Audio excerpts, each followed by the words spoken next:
কুম্ভ মেলায় পদপিষ্টের ঘটনার পর 10 ঘন্টা অতিক্রান্ত। বেশ কয়েকজনের মৃত্যুর আশঙ্কা করা হচ্ছে, আহত হয়েছে বহু মানুষ। ঘটনাস্থল জুড়ে বর্তমানে শুধুই হাহাকার। পরিস্থিতি মোকাবিলা করেছে প্রশাসন। আর সেই আবহেই এবার সরব হয়েছেন বিরোধীরা। আঙুল উঠল উত্তরপ্রদেশের বিজেপি সরকারের দিকে। মঙ্গলবার মৌনী অমাবস্যা উপলক্ষে ত্রিবেণী সঙ্গমে যে কয়েক কোটি মানুষ জড়ো হবেন তা আগে থেকেই আঁচ করা গিয়েছিল। তারপরেও কেন পর্যাপ্ত ব্যবস্থা ছিল না, প্রশ্ন উঠছে তা নিয়েই। এজন্য সরাসরি উত্তরপ্রদেশের যোগী আদিত্যনাথ সরকারকে দায়ী করছেন কংগ্রেস সরকার।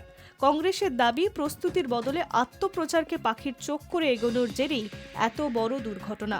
লোকসভায় বিরোধী দলনেতা রাহুল গান্ধীর কথায় অপর্যাপ্ত ব্যবস্থাপনা, সাধারণ মানুষের তুলনায় ভিআইপিদের বেশি গুরুত্ব দেওয়া, এসবের কারণেই দুর্ঘটনা ঘটেছে। শুধুমাত্র বিশেষ ব্যক্তিদের প্রাধান্য দেওয়া এবার বন্ধ করা উচিত। ভবিষ্যতে আর যাতে এই ধরনের ঘটনা না ঘটে সেজন্য যথাযথ পদক্ষেপ গ্রহণ করা উচিত সরকারের।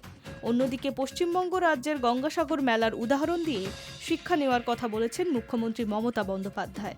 এক্স হ্যান্ডেলে মুখ্যমন্ত্রীর পোস্ট, কুম্ভ মেলার পদপিষ্ট ঘটনার অনেকেরই মৃত্যুর খবর শুনে আমি মর্মাহত।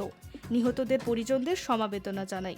আমাদের গঙ্গাসাগর মেলা থেকে শিখেছি, এই ধরনের বিপুল জনসমাগমের ক্ষেত্রে সর্বোচ্চ পর্যায়ে পরিকল্পনা ও ব্যবস্থাপনার দরকার হয়। নিহতদের পরিবারের জন্য প্রার্থনা রইল।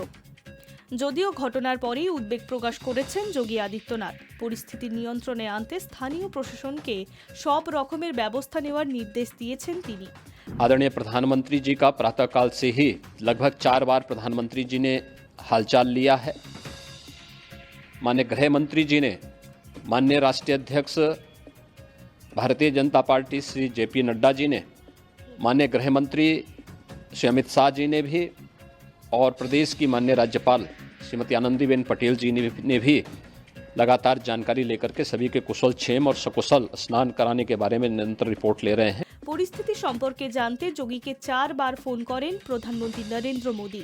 শুধু প্রধানমন্ত্রী নন, কেন্দ্রীয় স্বরাষ্ট্রমন্ত্রী অমিত শাহ যোগীকে ফোন করে পরিস্থিতির খবরাখবর নিয়েছেন। আশ্বাস দিয়েছেন কেন্দ্রের তরফ থেকে সব রকমের সাহায্য করা হবে।